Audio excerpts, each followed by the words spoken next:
Bueno, primero que nada, saludarles a la distancia.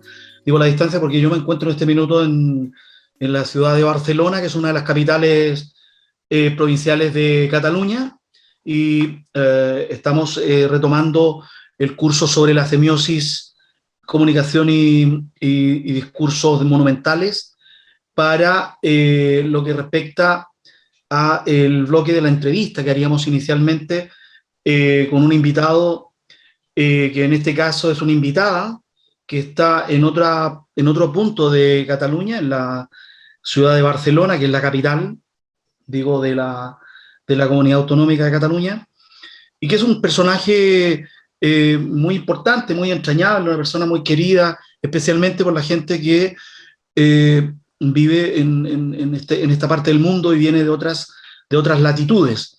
Es una luchadora social de toda la vida, eh, nació en Uruguay, pero tiene una relación con Chile muy potente, muy entrañable, porque ella vivió el proceso de la Unidad Popular, de hecho, vivió junto con los chilenos el golpe de Estado y el posterior exilio, tuvo que salir a vivir a Europa, lugares de donde se encuentra viviendo hasta el día de hoy, ha desarrollado toda su vida, una parte en Francia y otra parte en Barcelona. Eh, Me refiero además, también quiero decir que actualmente ella es parlamentaria, ha sido diputada de las Cortes Españolas por Esquerra Republicana, que es un partido, para los que no sabéis, es un partido republicano de izquierda catalán que tiene más de 80 años de historia y debe ser, si no el único, uno de los pocos partidos que tiene una hoja de ruta impoluta, no tiene una sola mancha de corrupción. Es un partido que, digamos, está liderando de alguna manera lo que llaman el procés catalá, que es la conducción política de un proyecto que tiene que ver con que Cataluña sea un Estado libre y soberano. Me refiero a Ana Zurra, la compañera Ana Zurra, que está en este minuto en Barcelona. Anita, buenas tardes. Hola, buenas tardes. Primero que nada, un gran saludo al pueblo chileno, del cual me siento súper identificada porque en mi juventud, cuando yo tuve que salir de mi país por razones políticas, fui allí, yo me sentía como pez en el agua, como seguir en mi país, digamos, y inmediatamente me identifiqué con los míos ahí en Chile y trabajé muchísimo y fue una experiencia tremenda que me ha dejado muchísimas enseñanzas y que mi corazón ha quedado un poco ahí en ese pedazo de Latinoamérica que lo tomo como mío y que me ha enseñado muchísimas cosas que hasta el día de hoy me sirven para el accionar político y social. Así que un saludo a todos. Muy bien, muchas gracias, Anita. Bueno, nosotros hoy día queríamos conversar contigo de varias cosas, pero uno de los temas que nos motiva es que efectivamente nosotros estamos interrogando un fenómeno que se produce en muchos lugares del mundo, que se ha producido en muchos lugares del mundo, digo, y que tiene que ver con el movimiento social que se expresa en esta dinámica contrapoder, de ir avanzando hacia lo que son las construcciones de sociedades más humanas, más justas y más dignas, como decía Allende, y poder construir un mundo mejor.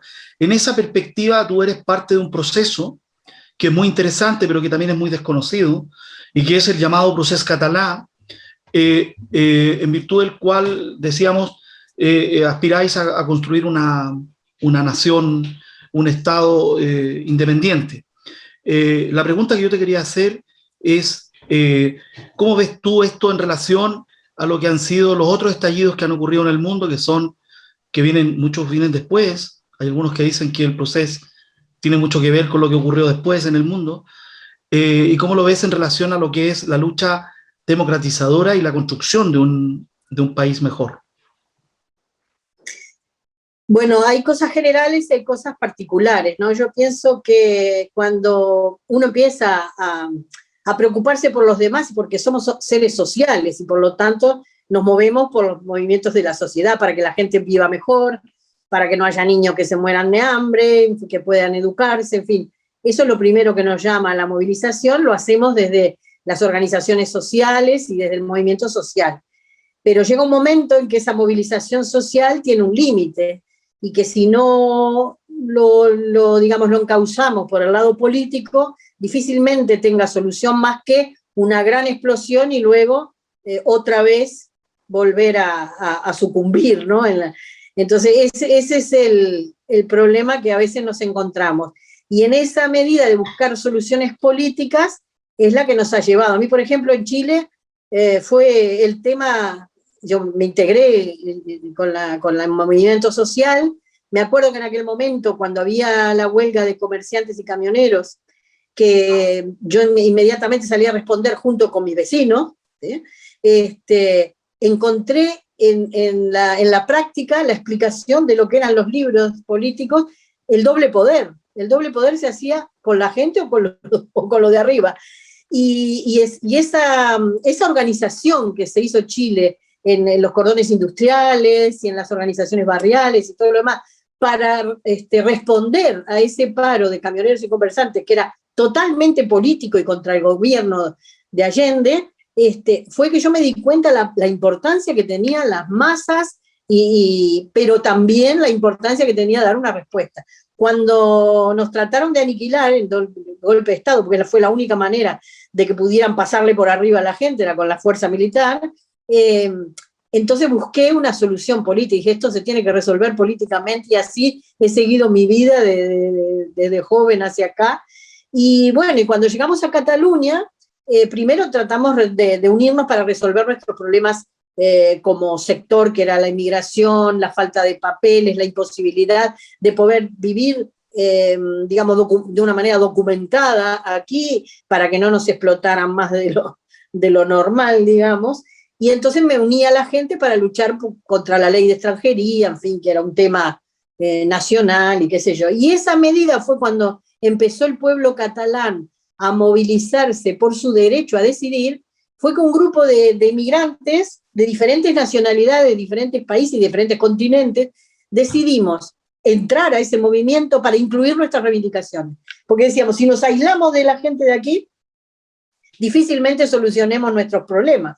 Hay que unirlo a la causa de los demás y unir nuestras reivindicaciones. Entonces hicimos una asociación que decía sí con nosotros, en catalán, y entonces nos íbamos a presentar a las asociaciones de masas de este movimiento y decíamos, nosotros estamos de acuerdo con su derecho a decidir, tienen razón de poder decidir ustedes, pero nosotros también queremos decidir. Y para que nosotros podamos decidir, nos tienen que solucionar este tema de papeles, porque si no, no vamos a poder decidir junto a ustedes. Y entonces fuimos bien aceptados, porque el tema de la ley de extranjería era un tema nacional, no era de la comunidad autónoma, y entonces, claro, fuimos aceptados muy bien. Y ahí fue en el medio de esa lucha que empezamos a explicar lo que eran los problemas nuestros y empezamos a introducirlo dentro de esa política. Y fue ahí que nos llamaron y dijeron, ostras, tienen razón, esta gente no la podemos excluir del movimiento, y fue como la primera vez que me llamaron para una persona con mucha visión política, como Oriol Junqueras, que es el presidente de Esquerra Republicana y que hoy está preso político,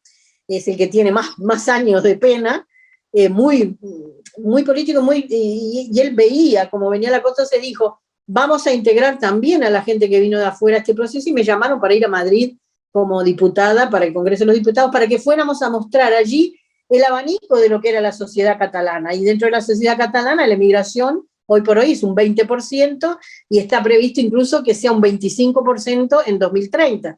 Por lo tanto, de cada 4 catalanes, 1 será inmigrante, hijo de migrante, pariente de migrante, en fin. 1 cada 4 vamos a hacer este sector, por lo tanto no nos podían dejar de lado. Pero fueron las dos cosas, la visión de ellos de ingresarnos, pero también la nuestra de participar y decidir organizar. Ahí fue que nos encontramos nosotros contigo y empezamos a trabajar. Nos costó sangre, sudor y lágrimas llegar a donde estamos hoy, pero creo que no nos equivocamos, que lo hicimos bien y que estamos cambiando, todavía falta mucho, pero estamos cambiando un poco la mentalidad del tema que seguramente vendrá a continuación, que es el tema del colonialismo y de la lucha identitaria y eso, ¿no? Y creo que dejo por ahí para no alargarme más. No, muy bien, no te preocupes, Anita. Claro, yo por ejemplo, siempre vi en esta lucha digamos, por tomar partido de lo que estaba ocurriendo, porque era una forma de protagonizar también la historia, veía una lucha de reivindicación, porque una de las cosas que tú has dado pelea en el Parlamento español precisamente es la ley de extranjería. O sea, aquí ha habido, no sé si me equivoco, ha habido una mirada, es decir, al extranjero con la misma matriz monumental que ocurría en la época del colonialismo, ¿no? Cuando dicen estas dominaciones, estos sujetos vienen de allá abajo, son como de segunda categoría, son ciudadanos que en el peor de los casos son ilegales, ¿no? Entonces, de esas luchas obviamente estábamos completamente al margen, o sea, tú eres la que empieza a levantar, y tú crees que la ley de extranjería es de alguna manera un resabio de colonialidad o neocolonialidad. Bueno, yo te explico. Yo cuando fui pensaba que la gente que no nos entendía aquí en Cataluña la llamaba paternalista. Digo, nos tratan de una manera paternalista, piensan que nosotros somos los pobrecitos desgraciados que venimos en patera, que no sabemos cómo hacer y que estamos peleando por nuestra supervivencia, ¿no? Y bueno, así fui allá a Madrid. Cuando llegué a Madrid me di cuenta que allí eran colonialistas. Allí se creen, todavía hoy en el siglo XXI, que América Latina es colonia todavía de España, que somos los indios que nos venden los espejitos de colores y que nosotros lo compramos ingenuamente.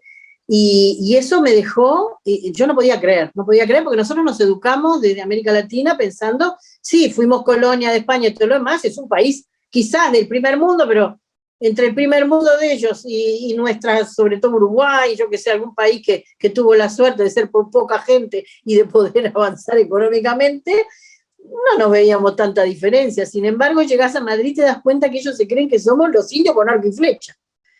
Entonces, claro, fue un choque brutal. Hasta el día de hoy, porque en una comisión que tuve la semana pasada, que estoy en la comisión de Iberoamérica, justamente, que solo existe en el Senado, había una persona que hablaba de América Latina como que eran los iletrados, los analfabetos, qué sé yo. Entonces yo decía, pero pobre hombre porque qué inculto él, porque cuando ellos estaban en una dictadura, tremenda dictadura de Franco, hace poco tiempo, que no dejaban ir a la escuela a nadie, que los hacían trabajar desde los 13, 14 años, que mucha gente no sabe leer y escribir, y los que saben porque lo aprendían de noche, pero no saben, por ejemplo, matemáticas, sin ir más lejos, una vecina mía acá, me pidió que le enseñara, que ya sabía sumar, restar y multiplicar, pero la división no le salía si yo se la podía explicar, porque su nieta no le sabía explicar. A mí se me caían las lágrimas, ¿no?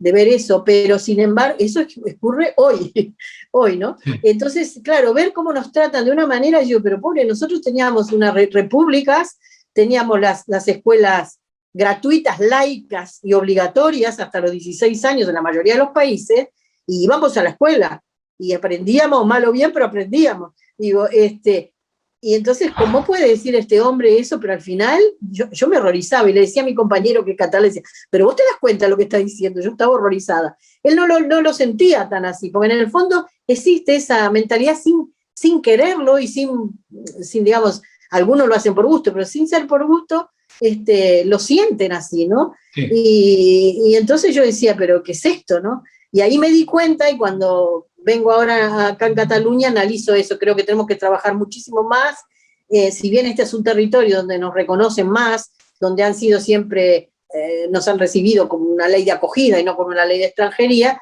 pienso que hay mucho trabajo para hacer. Otro tema es que cuando vas allá, no tienen idea lo que son los inmigrantes, no tienen ni idea. Hablan de los inmigrantes sin saber qué es. También me he dado cuenta que tampoco tienen idea lo que es un parado, lo que es un pensionista que no alcanza a vivir con el sueldo hasta fin de mes, lo que es un desahucio, todas esas cosas como que tampoco tienen idea, porque los que están ahí son una especie de élite del rey, ¿no? Una cosa de cómo existía en la historia, ¿no? Y no bajan a la realidad, no saben lo que es la realidad. Hay un abismo entre lo que se discute allá y la gente que participa allá y la realidad de todos los días de la gente.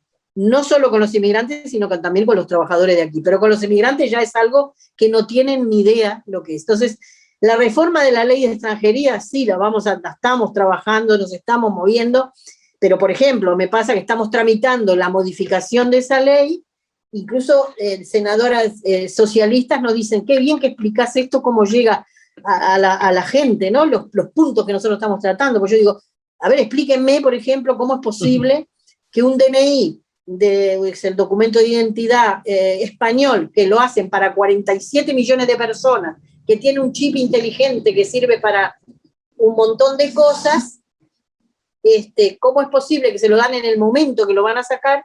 Y nuestro documento de identidad, que es un plastiquito con una foto y una firma, que es una pavada que te lo dan en el club deportivo de la esquina, demores un mes en entregártelo, y somos miles de personas nada más, no llegamos ni a 1 millón. Entonces, ¿cómo es posible? Explíqueme, que eso no lo entiendo, decía yo. Entonces, cuando el ministro sentía eso, no sabía qué contestarme, porque no tenía ni idea cómo era la historia, ¿no? Pero ante mis argumentos, y los socialistas decían, vos explicás muy bien cómo llega la ley de extranjería a la gente de todos los días, y eso es lo que nos falta, esos argumentos nos faltan a nosotros para discutir con los que van a hacer la ley, para que hagan cosas coherentes y no queden en el camino y sirvan para algo.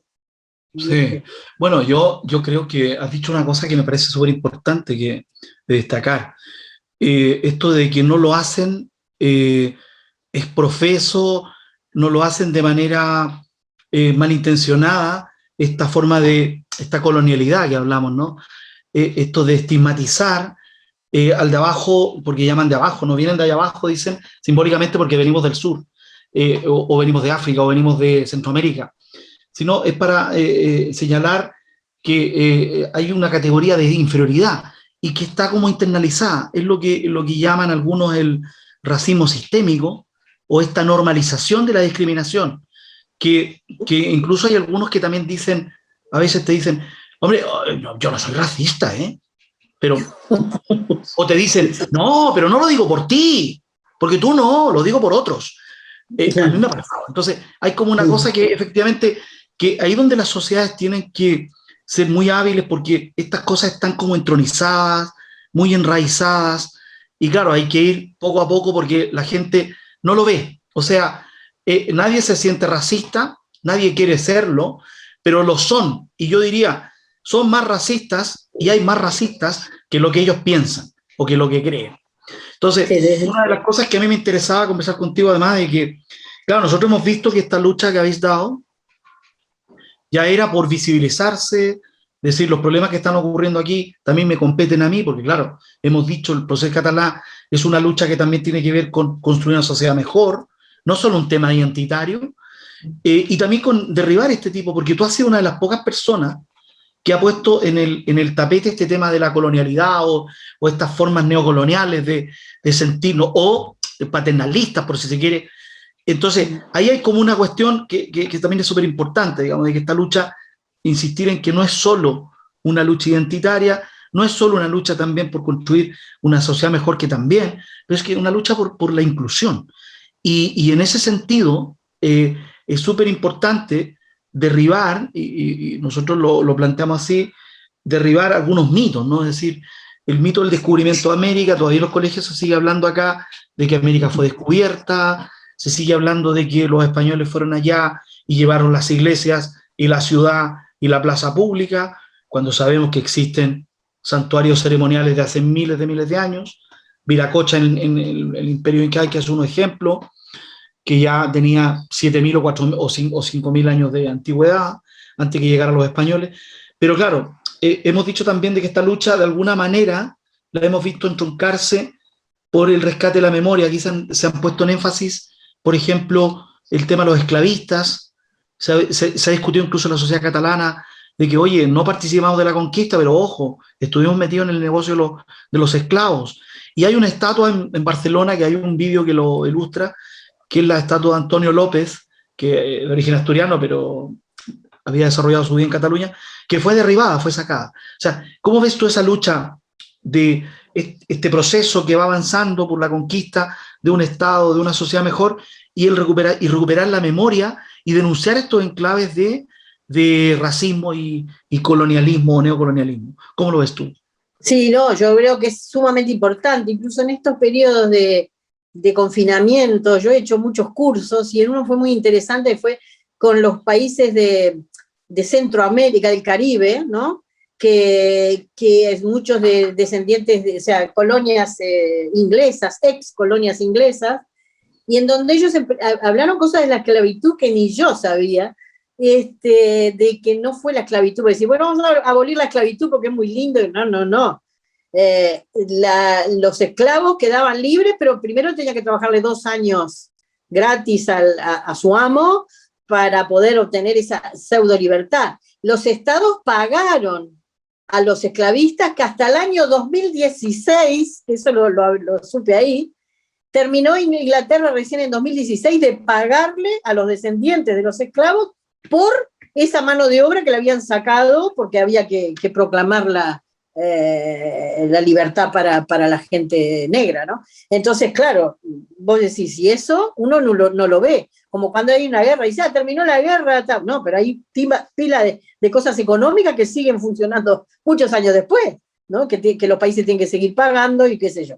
Entonces, eso nosotros como que no lo vemos, y sobre todo en nuestros países, como que conocemos la historia desde que vinieron los españoles para adelante, y para atrás no conocemos nada, y es una historia muy rica. Eso también he estado en un montón de cursos y de charlas y todo, porque me reinteresa la actividad cultural y política, incluso que había antes de que llegaran los españoles, y que nos hacen diferentes hasta lo que hoy mismo ellos están viviendo acá.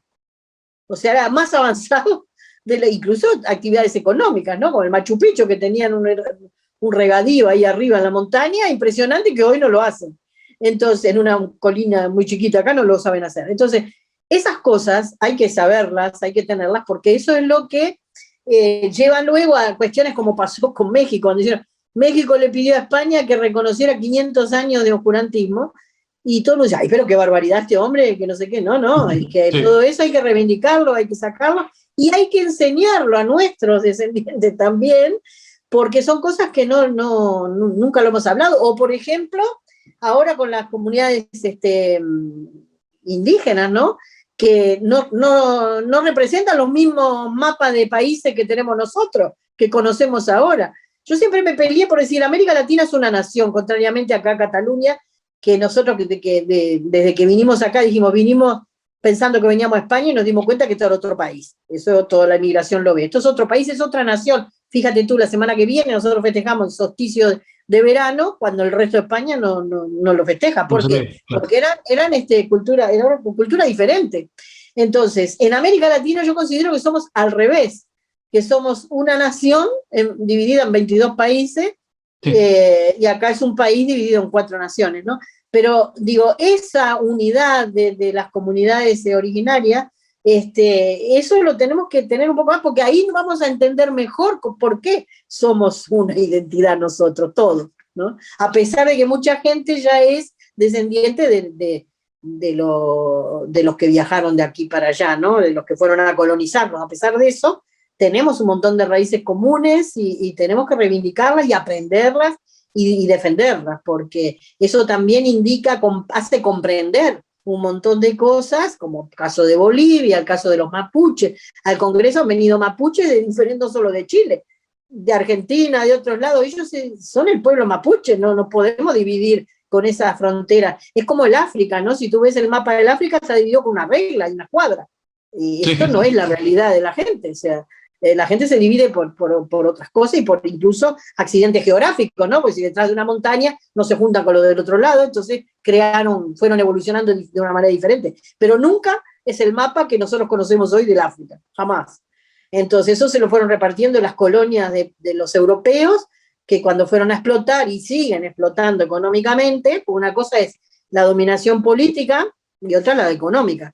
Quizás levantaron el que fueran colonias políticamente, pero económicamente siguen trayendo toda la materia prima del África. África es un continente riquísimo y la gente se muere de hambre. Entonces, ¿cómo decir cómo? Porque, claro, las materias primas viajan en barcos 5 estrellas y la pobre gente que no tiene para comer sigue viniendo en patera. Y vienen detrás de sus materias primas, pero no los aceptan, no es la misma relación. Entonces eso yo creo que hay que reivindicarlo muchísimo.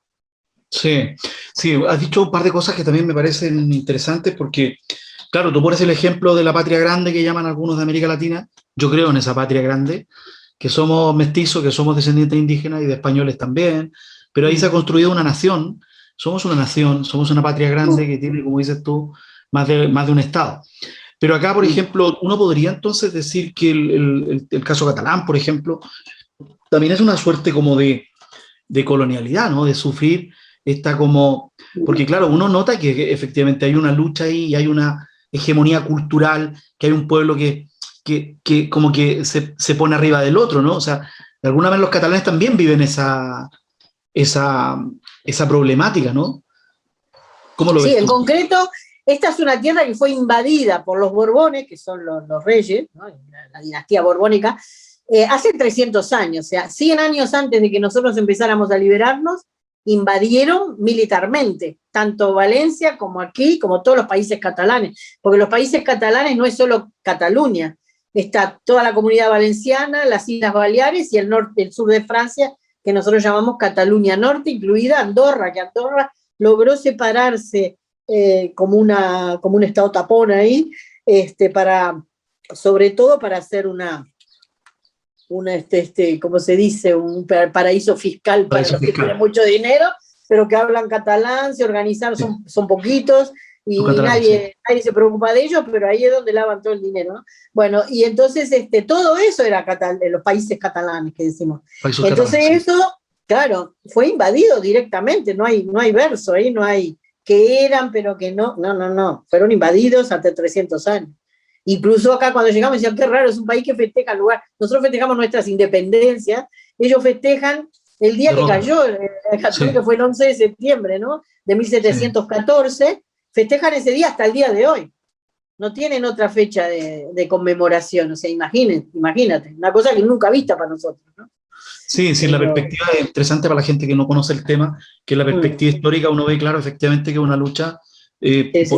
digamos, contra una colonia o contra una colonialidad que quiere imponerse, que en algún minuto también es bueno decirlo, aquí se prohibía hablar catalán, se perseguía el idioma, se ha perseguido sus libertades, como bueno, hoy día tenemos presos políticos por haber declarado una intención de ser independiente, porque claro, yo no entiendo todavía que haya gente presa por poner las urnas. Pero lo otro que tú Sí. señalabas que es muy interesante es que tiene que ver con lo siguiente. Nosotros advertimos que esta matriz de dominación, que vendría siendo la matriz castellano-vasca o castellana, como le queramos llamar, que tiene una fuerte potencia económica, tiene la fuerza militar, y claro, son enclaves de poder que dentro de la península, claro, dominan, pero nosotros vemos que en América Latina esa matriz de dominación se ha traspasado a nuestras élites. Nuestras élites, yo por ejemplo, el caso chileno, no es casual que casi toda la dirigencia política o la alta dirigencia política chilena tenga origen europeo o español. Estoy pensando, por ejemplo, en Chile, en el caso Longueira, que son parlamentarios de derecha que han estado en el poder con Pinochet hasta el día de hoy y que son gente que tiene doble carta de ciudadanía. O sea, esa matriz colonial la han reproducido al interior del país y que es un poco lo que ha estallado el 18 de octubre en Chile. O sea, en Chile empezó con todo un movimiento, digamos, de protesta que terminó derribando la estatua bueno, la terminaron sacando de Manuel Baquedano, que simbolizaba un poco el país de esas oligarquías, ese mito del país victorioso, que en el fondo son discursos manipuladores, ¿no? Es decir, este gallo nos hizo ganar una guerra con Perú y Bolivia, este tipo era un héroe, y resulta que, claro, la gente empezó a derribar los mitos. Pero una de las luchas que la gente daba era precisamente contra esa matriz de dominación que sigue dividiendo Chile entre los de arriba y los de abajo. ¿Eso tú crees que se puede aplicar de alguna manera también acá? Sí, claro, o sea, con respecto a lo que vos decías allá, por ejemplo, nosotros reivindicábamos nuestros héroes, donde había algunos que eran los que habían masacrado a los indios. Los indios en Uruguay eran pocos, eran nómades, muy guerreros, y no se dejaron civilizar. Aparte tampoco necesitaban, porque era un terreno donde ellos habían alargado vacuno para que se reprodujera solo, no necesitaban mano de obra, entonces no les importaba matarlos a todos, como en otros lados que necesitaban mano de obra y dejaron a los indígenas para que les trabajaran para ellos. Entonces, claro, ese héroe que era para nosotros, el héroe los había citado a un lugar que se llama Sal Si Puedes, para hacer las paces, digamos, y crear la paz, y después que los tuvieron todos juntos ahí, los rodearon y los masacraron. Quedaron algunos que se han escapado, pero no podían decir después que eran indígenas, y eso se está reivindicando ahora. Eso por un lado, ¿no? Por otro lado, también dividieron a los países. Entonces, Uruguay se formó con el puerto, porque los ingleses querían tener el puerto como Gibraltar, el control de cómo eran los dueños de los mares, el control de la entrada a América Latina, y querían Montevideo, que era un puerto de roca, más allá de Argentina, que era digamos, la ciudad natural y política y más grande de la zona, porque, claro, el puerto era de arena y ahí lo tendrían que estar limpiando a cada rato. Entonces dijeron, controlamos el puerto de Montevideo. Lo que pasa es que esos mismos descendientes de europeos que mandaban en ese momento dijeron, bueno, el puerto y el terrenito del fondo, o sea, cada uno con su pedacito de tierra que ya tenían para ellos, y entonces formaron el país Uruguay, ¿no? Fue uno de los primeros que quedó. Bueno, entonces, eso como para ponerte que las cosas a veces no son tan como las vemos. Por eso reivindicar la historia, ¿no? Pero yo creo que en definitiva la política siempre se divide en dos clases sociales, y eso en Chile, a mí me lo enseñó Chile, que era muy clarísimo, y a partir de ahí iba donde fuera el país que fuera, yo me identificaba con los míos, están los trabajadores y los que tienen los medios de producción, no hay otra. Entonces, uno siempre se identifica con los suyos, y además de ver que los de arriba siempre se unen para embromar a los de abajo. Y los de abajo a veces nos cuesta más unirnos. No digo que no sean legítimas las diferencias, porque siempre hay una diferencia legítima de posiciones políticas, de llegar antes o después, de proponer este camino o el otro, pero a veces demoramos más en unirnos contra el enemigo y de visualizar cuál es el enemigo real que lo que tendríamos que hacer. Entonces eso es un poco lo que... Y acá, por ejemplo, cuando vos decías, nosotros vinimos acá pensando, claro, con una historia contada de otra manera, viajamos acá pensando que viajábamos a España, y cuando llegamos acá empezamos a vivir, nos dimos cuenta que era otro país, tenía otra cultura, otro idioma, otras costumbres, sobre todo otras costumbres, y claro, y nos dijimos, esto es otro país. Cuando yo voy a Madrid y digo eso, me quieren linchar en Madrid, porque dice, ¿cómo? Y yo vine de afuera y sin embargo me di cuenta de eso, porque lo vivís, ¿no? Lo vivís. Y después, bueno, que nos gustaba vivir acá, que éramos más aceptados que en otros lugares y que queríamos que esto fuera lo mejor. Por eso empezamos a decir, acá hay un movimiento de la gente, tenemos que buscar a los nuestros, que son los trabajadores, y ver para dónde van, porque ahí tenemos que ir nosotros. Y además empezar a decir, tenemos que estar representados en todas las instituciones, porque si nosotros no vamos, nadie va a hablar de nuestros temas. Y eso es fundamental y es lo que estamos haciendo ahora, y la experiencia tanto de lo mío como de otras personas que están en instituciones ahora catalanas porque como inmigrantes, tenemos que decir que es importantísimo lo que estamos haciendo y que estamos llevando nuestra voz allí donde no existía, y que decidían cosas para este sector que si no estábamos nosotros iban a decidirla mal, con la mejor buena voluntad, pero mal, o no decidirla. Entonces, es importante eso también, ¿no? Siempre entender que los movimientos sociales tenemos que sobrepasar, que los partidos y las organizaciones políticas son una herramienta, no son un fin en sí mismo, son una herramienta que nos permite llegar a la gran política. Y si no llegas a la gran política, no cambias la vida de la gente. Si no cambias la vida de la gente, no lo vas a reagrupar nunca en tus posiciones, porque no le solucionas la vida, no le sirve. Entonces, ese es un poco el meollo de la cuestión, y siempre buscar, como digo, como aprendí yo en Chile, las dos clases sociales, ¿no? Sí, bueno, yo ahora estaba escuchando muy atentamente lo que tú decías, y claro, efectivamente uno puede afirmar de que la lucha del pueblo catalán, que es por lo cual uno conecta fácilmente con este tipo de luchas, ¿no?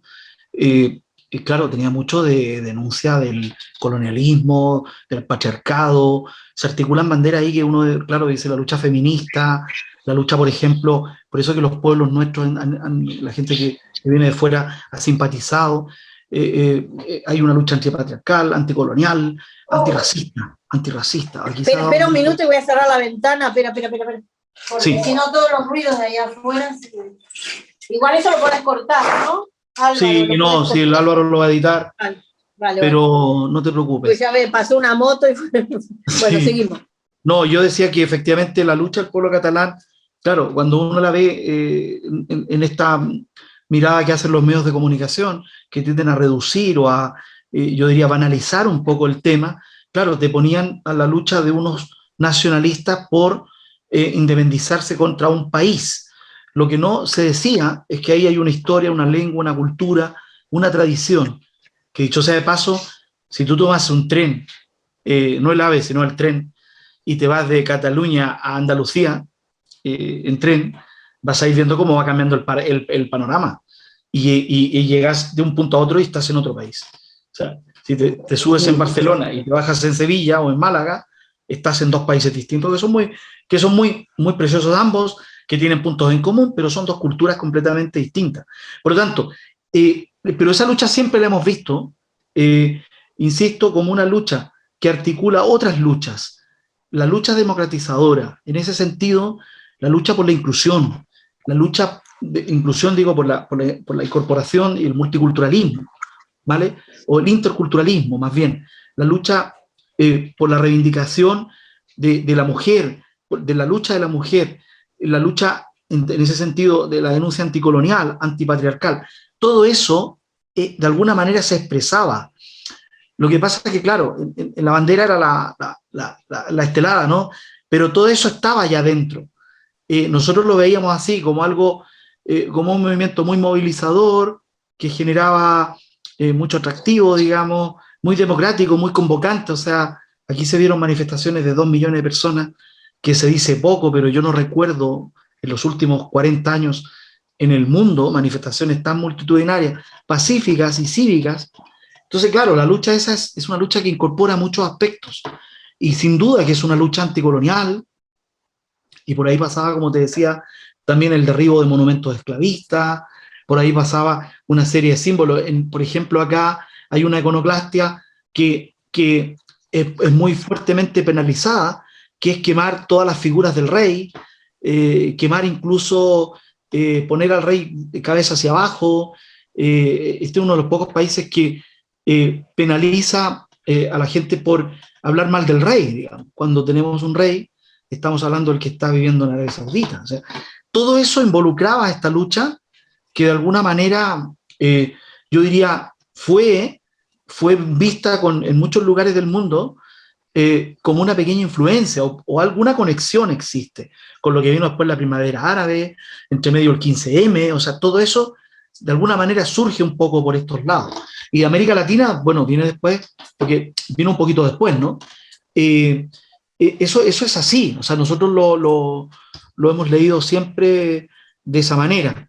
Eh, yo lo que te quería comentar ahora, un poco para ir redondeando algunos temas, ¿qué pasó con todo eso? ¿Cómo ves tú esa lucha? Porque parece ser que la lucha política ahora se comió la lucha social, ¿o me equivoco? ¿Cómo lo ves tú? No, yo lo veo diferente. Siempre hay que ver la parte económica primero, ¿no? Primero, para aclararle a la gente en América Latina lo siguiente: no solo era que esto es otro país, que tiene otras costumbres, otro idioma y otra lengua y que fueron invadidos. Estaba también el problema económico, es decir, los dineros que se juntaban aquí por impuestos se iban derecho a Madrid, ¿no? Y no volvían. Es decir, la gente acá pagaba los impuestos más altos, un montón de cosas, y ese dinero después no volvía en servicios generales, ¿no? Entonces, cuando, por ejemplo, el País Vasco tiene una organización económica diferente, ellos recaudan los impuestos y le dan al Estado los servicios que el Estado les brinda, ¿no? Porque como acá le explico, porque es diferente a nuestra organización, aquí hay un gobierno central, pero hay descentralizadas en 17 regiones de España, tipo la salud, la educación, un montón de cosas que hacen a la vida de la gente. Y hay cosas que están centralizadas, como la ley de extranjería, como el ejército, como, en fin, ese otro tipo de cosas. Entonces, como ellos te brindan esos servicios, los impuestos van para los dos lados. Pero la mayoría del impuesto tendría que quedarse en la comunidad autónoma porque es la que brinda los servicios descentralizados, que son la mayoría y lo más importante. Entonces, eso es un tema, ¿no? Entonces, ¿qué pasaba? Que Cataluña aportaba muchísimo y recibía poco. En Alemania, por ejemplo, estas cosas se dan naturalmente. Hay en un año una región que produce más, cotiza un poco menos, hasta que sanea su economía. Pero al año siguiente, esta pasa a recibir menos o sea, y a cotizar más. Porque al año siguiente hay que tapar el agujero en otra región. Eso es solidaridad de regiones, ¿no? Que lo hace el Estado porque dice, vamos a darle la posibilidad a este que se está quedando atrás para que avance y que cotice menos. Entonces al año siguiente lo cambia. Eso se llama solidaridad. Pero esto, bajo el tema solidaridad, era Cataluña, como colonia, porque ellos lo trabajan como colonia, cotizaba siempre el máximo y recibía siempre el mínimo. Y eso no cambiaba. Y otras regiones recibían el máximo y cotizaban el mínimo, siempre igual. Entonces, eso es lo que no funcionaba y que ahí donde los catalanes también se cabrearon por eso. Entonces, querían un sistema diferente. Como el gobierno central no aflojaba, fue que empezó todo lo demás. La reivindicación social y todo lo demás vino después. Primero empezó ese tema económico, ¿no? Y entonces también surgieron, y por eso se unió todo el mundo, tanto los trabajadores como los empresarios, como la de izquierda, la de derecha, el centro, toda Cataluña se juntó para decir, basta, hasta aquí llegamos, ¿no? Incluso habían llegado a un acuerdo de lo que llamaba el Estatut de Cataluña, que era cómo más o menos se repartían la torta, y ni siquiera eso lo cumplieron. Entonces la gente se cabrió y empezó este movimiento. Ahora, lo que se trata es que además de independizarse, la independencia sea para ser un país socialmente más justo.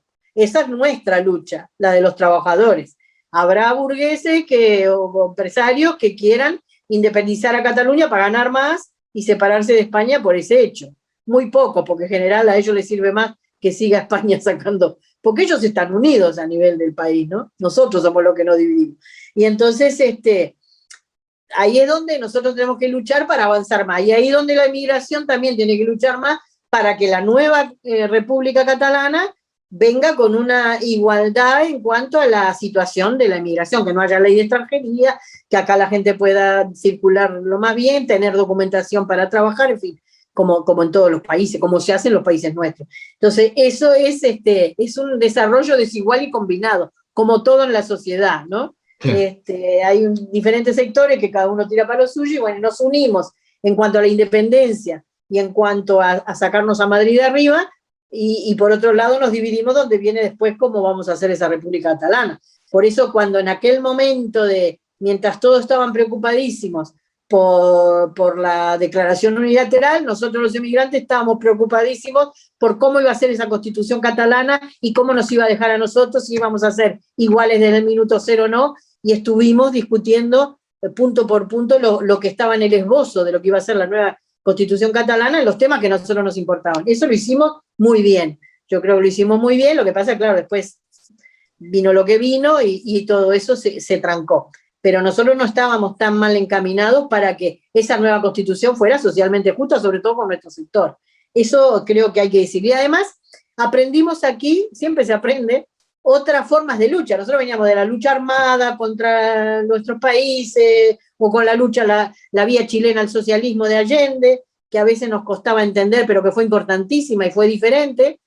Y acá nos encontramos con un pacifismo tremendo, que es diferente, pero que ha tenido muchísima fuerza, como tú decías, una manifestación de 2 millones de personas, yo como uruguaya nunca lo vi, porque somos 3 millones en total, o sea que es imposible ver una manifestación de 2 millones, pero digo, eso hace a la correlación de fuerzas. Siempre lo importante es ver cómo está la correlación de fuerzas. Si nosotros logramos, sea como sea, por cualquier método que logremos, que la correlación de fuerzas se mueva y sea a favor nuestro, vamos a lograr el triunfo.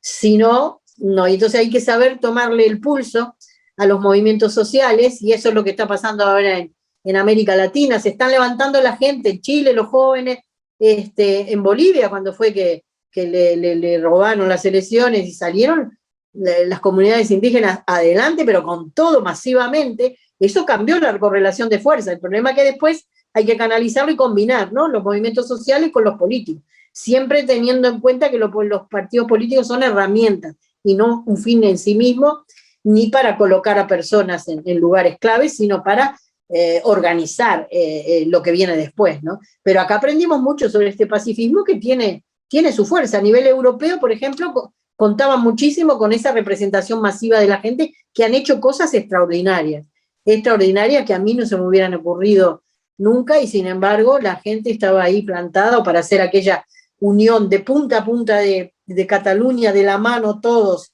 y logramos llegar de un punto al otro. Eso fue muy importante, al mismo día y a la misma hora. Hubo otro tipo de actividades que han logrado ir a Bruselas, por ejemplo, miles de personas que fueron a Bruselas a defender nuestro país. Entonces, claro, todas esas cosas que son diferentes, que son pacíficas, totalmente, pues decir, ¿qué va a llegar con esto? Sí que llega porque cambia la correlación de fuerza, eso es lo importante. De un método a otro es buscar el que la correlación de fuerza sea favorable para nosotros. No sé si contesté a tu pregunta, ¿no? No, sí, efectivamente claro, yo creo que se destaca, aparte de lo movilizador que era el proyecto, o que es el proyecto, aparte de lo movilizador, es la capacidad organizativa, la capacidad, la inventiva que tiene, y una de las cosas que más se destaca es lo que se ha prolongado en el tiempo. O sea, un proyecto que lleva movilizando a la gente. Ahora hay una pequeña baja, como todos los movimientos tienen momentos peak de rendimiento, y ahora ha habido un pequeño reflujo, pero sin embargo ha sido un movimiento que lleva bastantes años sostenido en el tiempo. Yo además creo que otra cosa que quisiera destacar es que no olvidemos que todo el tema del proceso catalán, junto con el 15M y lo que viene después, el movimiento que significa derribo de monumentos de esclavistas, insisto, y algunos otros símbolos. Me acuerdo que al Colón le ponían zamarreta, lo pintaban, le tiraban pintura. Todo eso vino en este contexto. Estamos hablando además de un proyecto, de un periodo en España en donde se conocen los mayores y más escandalosos casos de corrupción que afectan a los principales partidos políticos de la oligarquía o del duopolio, como decía el Podemos, y que afectan a la monarquía, que afectan al Poder Judicial. O sea, estamos hablando de un Estado que aparecía haciendo aguas por todos lados. O sea, esto también no hay que olvidarlo, digamos, y hoy día tenemos al juez, al rey emérito viviendo en otro país, le han descubierto cuentas en paraísos fiscales. O sea, estamos hablando efectivamente de una situación muy lamentable, digamos, que ocurría, y que claro, este movimiento respondía también a esa lógica. Pero bueno, ya se nos va acabando el tiempo. La verdad es que Anita podríamos conversar toda la vida. Es una gran conversadora. Y bueno, a mí también me gusta hablar. Creo que somos seres conversacionales, como decía Humberto Maturana. Quisiéramos dejar los últimos minutos, que ya nos queda nada, como para dejar un mensaje, digamos, de hacia dónde va, crees tú, la lucha del mundo, qué está pasando con la nueva izquierda, qué está pasando con los movimientos sociales, qué pasará en definitiva en Cataluña, más o menos una idea, digamos, a dónde vamos. ¿De dónde venimos? ¿De dónde venimos? Bueno, no, yo quisiera aclarar una cosita, que es que explicarle a la gente que no sabe de esto de allá, que en América Latina, que a nosotros nos costó entender, es que cuando lo que se llama la transición, el régimen del 78, y cuando muere Franco, este país estaba aisladísimo internacionalmente y necesitaba un cambio, ¿no? Un cambio, por lo menos, para que a nivel internacional vinieran las relaciones de vuelta y empezara a ir para adelante. Ese cambio se llamó el régimen del 78, con la nueva constitución y todo lo demás, pero hay que aclarar algo. Murió Franco y sacaron algunas figuras muy franquistas del ejército, nada más.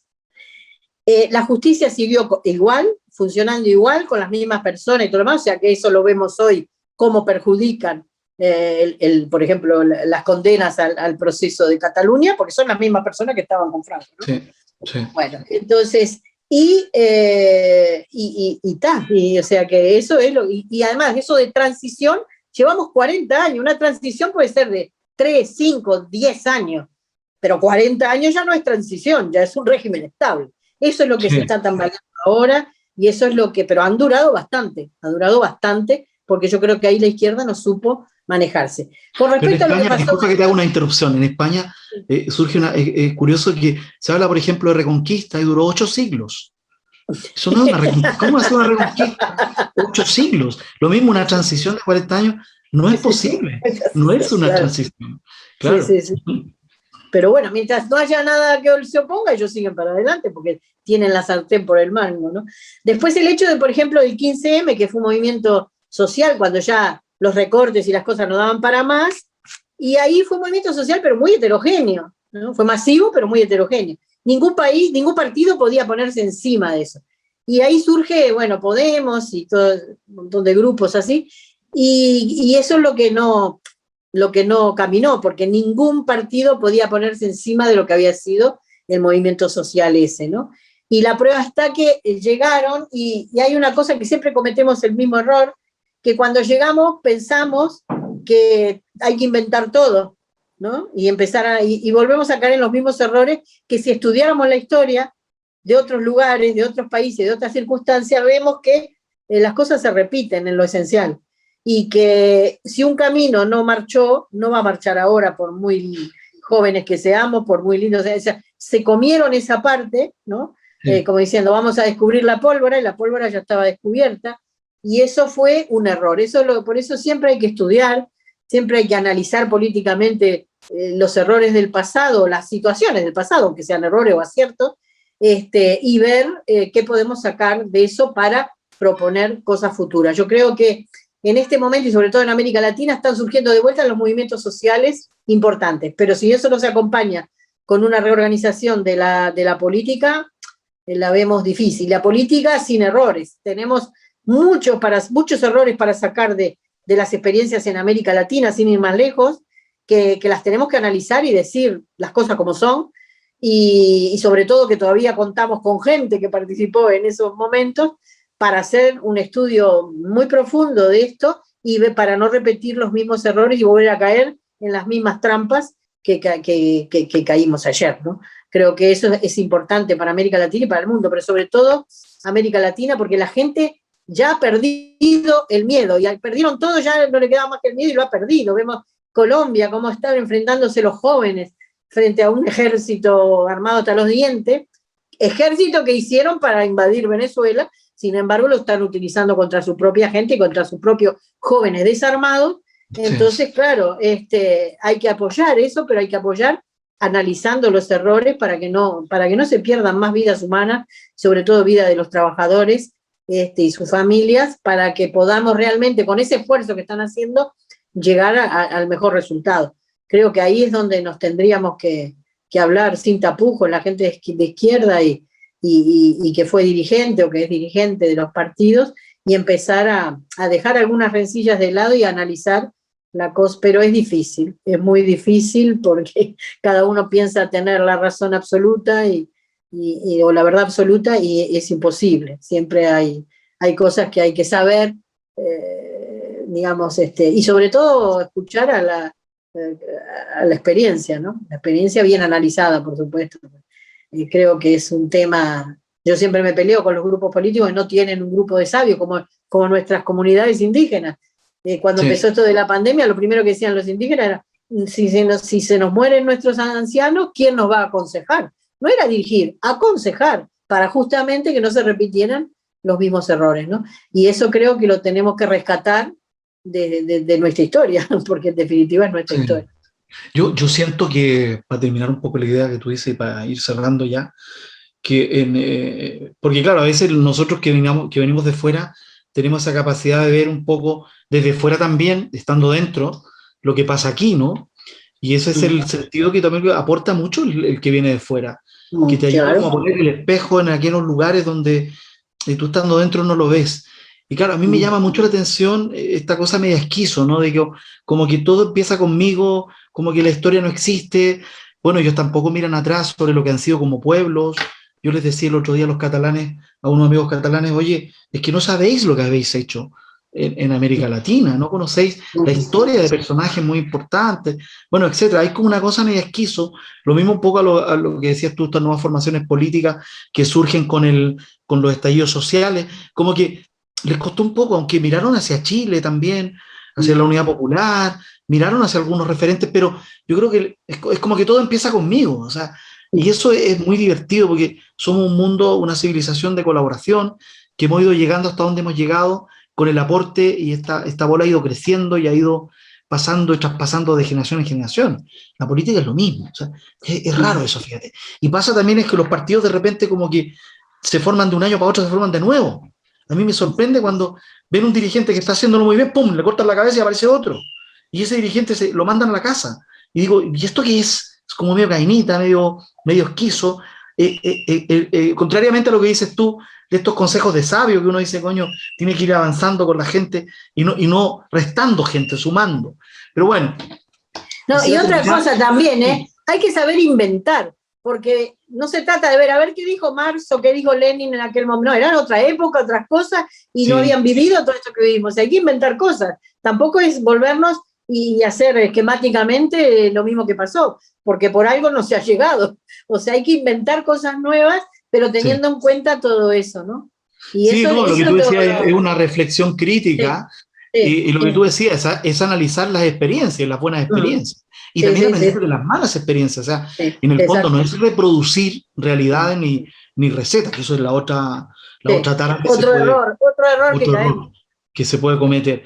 Bueno, mira, tenemos ya que ir cerrando definitivamente ahora. Yo quisiera invitarlos a que sigan a Anita Zurra. Tiene varios videos YouTube, si queréis conocer un poco más del proceso catalán, de lo que está pasando con los movimientos sociales, en la lucha de los migrantes en Europa. Ella tiene varios videos YouTube que son realmente una maravilla, que se aprende mucho. Anita, un abrazo grande. Bueno, muchas gracias. Gracias a ustedes. Adiós y adiós a todos. ¡Viva Chile, mierda! ¡Viva Chile, mierda! Así es. Adiós.